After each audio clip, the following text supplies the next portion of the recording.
एक पेड़, एक वृक्ष, एक दरख्त ने आज हमें एक अच्छा विचार दिया,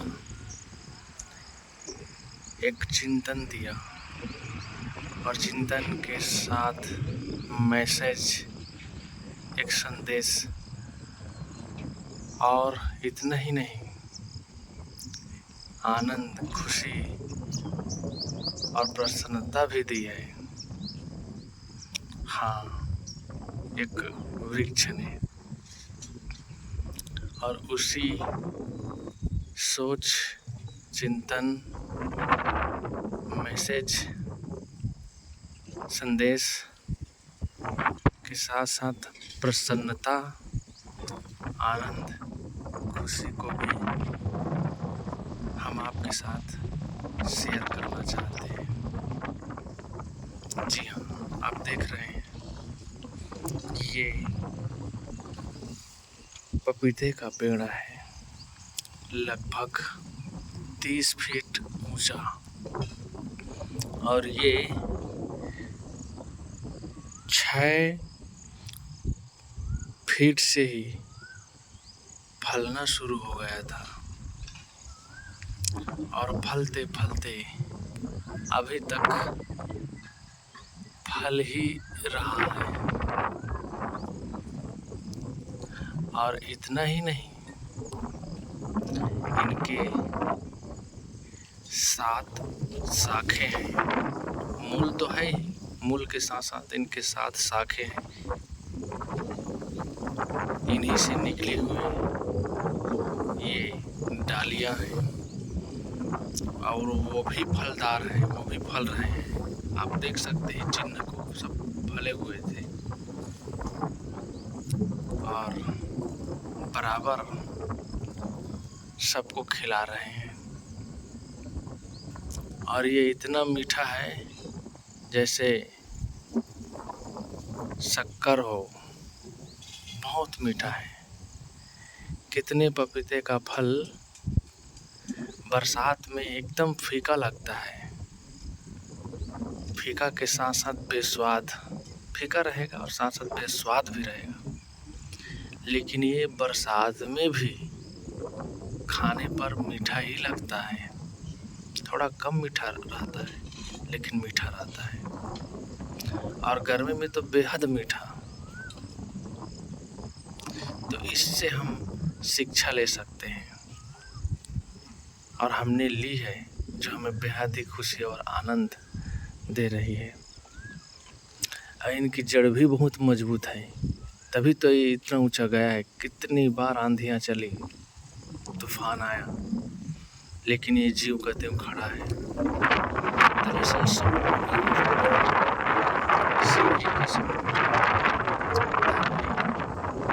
घेराव है और उधर भी एक नहीं, 3 है। एक वो है और एक वहाँ पर है और एक यहाँ। तो इससे हम बड़ी शिक्षा ले सकते हैं। पहली बात तो है अपना जड़ मजबूत रखिए। जो अपनी जड़ मजबूत रखता है वो किसी भी हालात में और किसी भी कीमत पर गिरता नहीं, डगमगाता नहीं, हताश नहीं होता। और जीवन की यही ऊंचाई है, हमारी ऊंचाई इसी पर निर्भर करती है। अगर हमें ऊंचा उठना है और किसी को कुछ देना है, शुभ देना है, अच्छा देना है, तो अपनी जड़ें मजबूत करके रखें। आंधियाँ चलेगी, तूफान जरूर आएंगे, लेकिन अपनी जो दृढ़ता है चट्टान की तरह, उसके सामने आंधियाँ कुछ नहीं कर पाएंगी। तो जिनके इरादे पक्के होते हैं उन्हें भला कौन गिरा सकता है, कौन डगमगा सकता है। अपनी जड़ों को हमेशा सींचते रहें। हमारी जड़ है हमारे विचार, हमारे चिंतन, हमारी सोच, जितनी मात्रा में हमारे चिंतन उदात्त होते हैं, सही होती है, समझदारीपूर्ण और विवेकपूर्ण होती है, ज्ञानमय होती है, उतने ही हम मजबूत होते हैं, उतने ही हम मानसिक रूप से बलवान होते हैं। हमारी कमजोरी को भी हम समझते हैं और धीरे धीरे उसको हमेशा के लिए दूर कर देते हैं, शून्य कर देते हैं, जीरो कर देते हैं। और जिसने अपने कमजोरी को मिटाते मिटाते जीरो कर दिया, वो अपने जीवन का हीरो हो जाता है। तो ये जड़ से हम सीखें। दूसरी बात, ये इतना ऊंचा गया है कि 6 फीट से फलना चालू हुआ है और अभी तक फल ही रहा है। तो इससे हम शिक्षा ले सकते हैं कि जब तक जिंदगी है तब तक हम फलदार बने रहें, अपने परिवार को देते रहें, समाज को देते रहें। जो अपनी योग्यता है, अपनी आय है, उसके अनुसार समाज को देते रहें। प्रफुल्ल चंद्र राय हुए हैं 20वीं सदी में। वो उस जमाने में 800 वेतन पाते थे, जिसमें से 40 रुपए अपने खाने के लिए रख लेते थे, जीवन गुजर के लिए। बाकी 760 रुपए समाज के हित में अर्पित कर देते थे, समर्पित कर देते थे। ये उस जमाने की बात है और ऐसे बहुत हुए हैं, किनका नाम ले जाए। लेकिन हमें भी इसमें शामिल होना चाहिए। हम भी समाज के एक व्यक्ति हैं, समाज के एक आधार हैं, हम भी हैं समाज के एक अंग। इसलिए अगर समाज का एक एक अंग अपने जीवन को ऐसा बना ले तो समाज को ऊपर उठने में देरी नहीं लगेगी। सदगुरु कबीर ने कहा है, वृक्षन कीमती ले रे मना, वृक्षन कीमती ले, जो कोई पत्थर फेंक के मारे, ऊपर से फल दे रे मना, वृक्षन कीमती ले। वृक्षन से सीखना चाहिए, वृक्षों से। कोई पत्थर फेंक के भी मारता है तो उसके एवज में, फल में, परिणाम में फल ही देते हैं। ऐसे ही समाज में कितने लोग होते हैं, अपने ही घर परिवार को गिराना चाहते हैं, कुछ करना चाहते हैं, अवरोध पैदा करते हैं, बैरियर बनते हैं, ताने मारते हैं। लेकिन हमें उससे नाखुश नहीं होना है, अपनी अच्छाई को नहीं छोड़ना है। जब एक क्रूर, हिंसकी, बदमाश, चोर, उचक्के अपने गलत कार्य नहीं छोड़ते हैं तो हमें अपनी अच्छाई क्यों छोड़नी चाहिए, जिससे हमें रात दिन आनंद खुशी मिलती है और वही हमारी बुनियाद है। किसी कीमत पर भी अपनी अच्छाई नहीं छोड़नी चाहिए।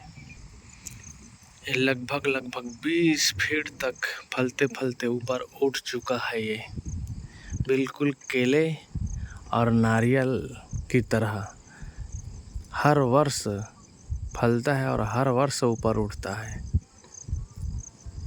तो जितना आदमी फलता है ऊपर, उतना ऊपर उड़ता है। और ज़िंदगी भर ऐसे ही फलना चाहिए, अंतिम तक अपनी सत्यता को, अपने मिठास को नहीं छोड़ना चाहिए।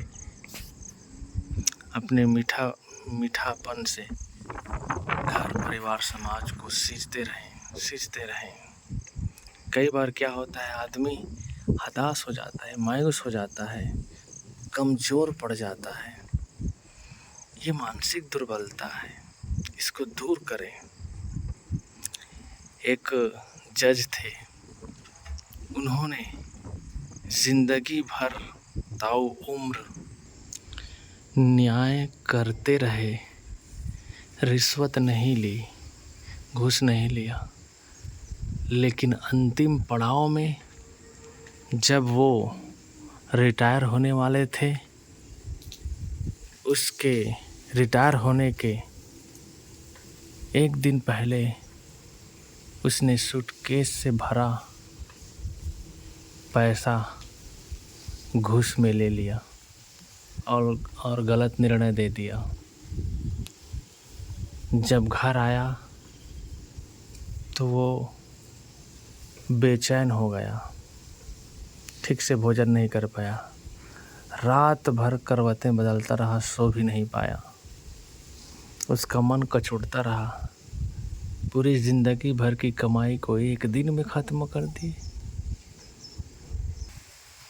फिर वो रखा नहीं उस पैसे को जा करके लौटा तो दिए, लेकिन जो गलत निर्णय दिए थे वो थोड़ी क्षमा करने वाले हैं। इसीलिए हजारों फूल कम है गला अपना सजाने को, एक ही भूल काफ़ी है ज़िंदगी भर रुलाने को।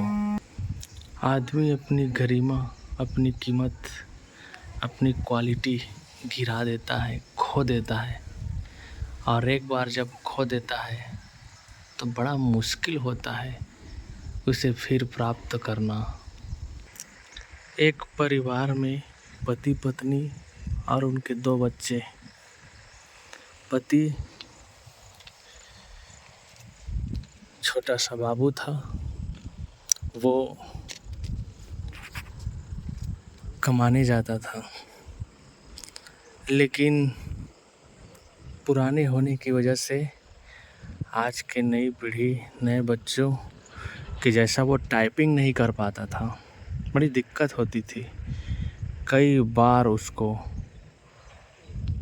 निकाल दिया गया था कि तुम जल्दी से कर नहीं पाते हो अपना काम, समय से सबमिट नहीं कर पाते हो पेपर।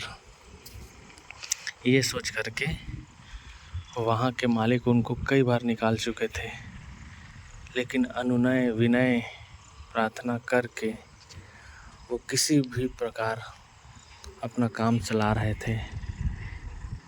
और कई दिनों से जब घर आते थे तो उसकी बच्ची उससे फ़ोन लेने को कहते थे, मोबाइल, एक पुराना मोबाइल दिखाते हुए कही उसकी बच्ची कि देखो पापा ये मोबाइल टूट गया, आपको यकीन नहीं होता,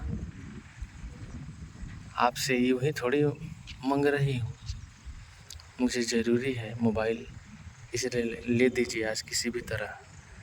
तो उसने जुबान दिया था, ठीक है आज लाऊंगा तुम्हारे लिए। और पत्नी की भी सैकड़ों ख्वाहिशें थी,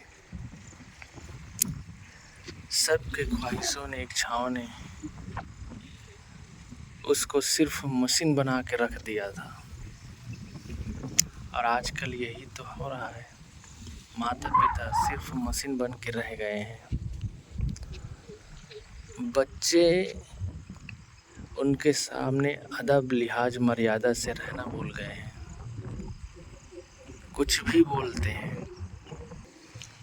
अरे भाई, दिल है, दर्द होता है, चुभती है बातें, लेकिन अपनी ही संतान है, अपने ही बच्चे करके माँ बाप कुछ नहीं कहते हैं।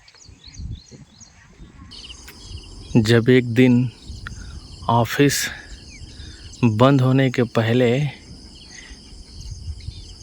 पैसा मांगना चाहा मालिक से, तो मालिक ताव में आ गए, गुस्से में आ गए कि वैसे भी तुम काम नहीं कर पाते हो, तो मैं कई बार बोल चुका हूँ, और आज पैसे भी मांग रहे हो, हद कर दी तुमने। उसको निकाल ही दिया आज डांट फटकार करके, और पैसे भी नहीं दिए। मायूस घर आया, तो जैसे ही घर में घुसा, लड़की सामने आ गई, कहे पापा पैसे, मोबाइल लाए, पैसे मोबाइल लेना है। देखा कुछ नहीं है उनके पास, बताया कि मांगा तो नहीं दिए। आप रोज़ ऐसे ही करते हैं करके वो परेशान करने लगी। जा कर के अपने कमरे में थोड़ा आराम करना चाहा, बैठना चाहा, सुस्ताना चाहा, तो पत्नी आकर के झिड़कियाँ देने लगी, निकम्मे कहीं के, कुछ नहीं कर पाते हो। एक बच्ची मोबाइल मांग रही है, उसको मोबाइल तक नहीं देते हो, किसी काम के लायक नहीं हो। क्या कर रहे थे इतनी देर तक? कहीं रंगरलिया मना रहे थे? खूब खरी खोटी जली कटी सुनाने लगी। कुछ देर बाद उसका लड़का आया, तो लड़के से वो कुछ बोल न सका, क्योंकि पहले ही एक घटना घट चुकी थी। एक बार शराब पी कर के आया था, तो उसने मना किया था शराब पीने से, डांटा था। तब से उस पर हाथ उठा दिया था वो, और हाथ उठा दिया तब से बोलना बंद, बोलचाल बंद हो गई थी। ऐसा घर का माहौल, तो घर से त्रस्त होकर के फिर वो बाहर खोजने गया। आज किसी प्रकार से काम ढूंढना पड़ेगा, और काम के सिलसिले में फिर वो निकला सुबह से बिना खाए, और इस दफ्तर से उस दफ्तर, इस दफ्तर से उस दफ्तर, सुबह से शाम हो गई, लेकिन कहीं उसको काम ना मिला। सड़क के किनारे सड़क क्रॉस करना चाह रहा था, भूखा प्यासा चक्कर आया, और वहीं पर जैसे बदहोश गिरने लगा, तो एक बड़ी सी गाड़ी, ट्रेलर गाड़ी आकर के उसको ठोक दी, और वही घटना स्थल पर ही उसकी मौत हो गई। अब तो मरने के बाद घर का माहौल बिल्कुल दूसरा हो गया था। जो लड़की मोबाइल के लिए चिल्लाती थी, वो अब किसी दुकान में 5,000 महीने में काम करने लगी, और लड़का 8,000 महीने में कहीं किसी दूसरी जगह काम करने लगा। पत्नी जो जली कटी अनसुहाती खूब सुनाती थी, दुनिया भर की फरमाइश करती थी, अब उसका मुंह बंद हो गया था, बोलचाल बंद, बिल्कुल मौन, खामोश, चुप रहती थी, जैसे दुनिया उजड़ गई हो। जो सहारा था उसी को तो जीते जी मारने में कोई कसर नहीं छोड़ी थी। हम भी ऐसे ही करते हैं अपने घर परिवार में, अपने अभिभावकों से ऐसे ही बर्ताव करते हैं, लेकिन एक दिन जब वो चले जाते हैं, तब जिंदगी भर के लिए उसकी भरपाई पूरी नहीं हो सकती। आज वो है तो उनकी कीमत समझ नहीं आ रही, लेकिन एक दिन वो सदा के लिए चले जाएंगे, तब कीमत समझ में आएगी। तब फिर बहुत देर हो चुकी होगी, फिर कोई फ़ायदा नहीं। पछताए होत क्या जब चिड़िया चुग गई खेत। कोई हमारे बीच से जब उठ जाते हैं, चले जाते हैं, तो 1-2 दिन, 1 साल, 2 साल के लिए नहीं जाते, हमेशा के लिए उठ जाते हैं, फिर कभी नहीं आते उस रूप में। फिर क्यों हम किसी की भावनाओं को ठेस पहुंचाते हैं, किसी का दर्द नहीं समझ पाते, किसी की जज्बात नहीं समझ पाते, भावनाओं से, जज्बात से खेलते हैं हम। और यही एक दिन हमारे लिए दुख का कारण, पीड़ा का कारण, बेचैनी का कारण, दुर्गति का कारण बन जाता है। मैं कह रहा था पपीता के विषय में, इसका मूल तो फला ही है। देखिए डालियाँ भी फली हैं, अर्थात सबका कर्तव्य है, सबकी अपनी जिम्मेदारी है, उत्तरदायित्व है, अपने अपने उत्तरदायित्व, जिम्मेदारी, कर्तव्यों का भली भांति हमें निर्वहन करना चाहिए। तभी हम जीवन में सर्वांगीण विकास कर सकते हैं। जो राष्ट्रीय गीत है, साथी हाथ बढ़ाना, एक अकेला थक जाए तो मिलकर बोझ उठाना। यही तो घर, परिवार, समाज, संस्था, सोसाइटी सबके लिए है। जब तक एकता नहीं होगी और एकता के साथ सुमति, और सुमति ही नहीं बल्कि साथ साथ हिल मिल कर जीने की कला हो, तभी जीवन सुंदर सुखद हो सकता है। तो हम पहली बार इस ढंग के पपीता देखे हैं जो इतना ऊंचा, साथ साथ फलदार और अनेक डालियों वाला। इस पपीते का रोम रोम, जर्रा जर्रा, कण कण हमें सुंदर मैसेज और संदेश दे रहा है। जैसा कि वो है, इनकी पत्तियां भी डेंगू में, मलेरिया में काम आती है। नए विचार, नई चेतना, नए उमंग, नए चिंतन, नई सोच के साथ आज हम नए संकल्प भी लें और अपने जीवन को सुदृढ़ बनाएं, अच्छा से अच्छा बनाएं,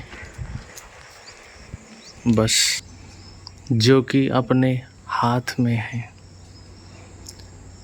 साहब ने कहा है, उथले रहो परहु जनी गहिरे, मति हाथों की खोवहु हो। कम से कम हम ज़्यादा नहीं कुछ कर सकते, तो इतना तो कर ही सकते हैं कि अपने मन वाणी कर्मों को सुधार लें, और यही अपने हाथ में है। बाकी कुछ भी अपने हाथ नहीं है। कोई किसी चीज़ पे अपनी स्वास्थ्य नहीं है। किसी भी चीज़ को चाह करके हम बरकरार नहीं रख सकते, स्थायी नहीं रह सकते। ना बालकपन को, न जवानी को, न शरीर के बुढ़ापा को, न मृत्यु को, किसी को भी हम जीत के नहीं रख सकते, स्थायी नहीं रख सकते। सब चल विचल है। संसार की हर चीज़ें, वस्तु, प्राणी, पदार्थ, सब कुछ चल विचल है और किसी पर अपनी स्वास्थ्य नहीं है। लेकिन अपने मन को, अपनी वाणी को, अपने कर्मों को हम सुधार सकते हैं, इसको बदल सकते हैं, बाकी किसी चीज़ को नहीं। तो जिसको बदल सकते हैं, जो अपने हाथ की चीज़ है, उसी पर हमारा फोकस हो और उसी में हमारी सुख, शांति, प्रसन्नता, खुशी, आनंद और मुक्ति भी छिपी है।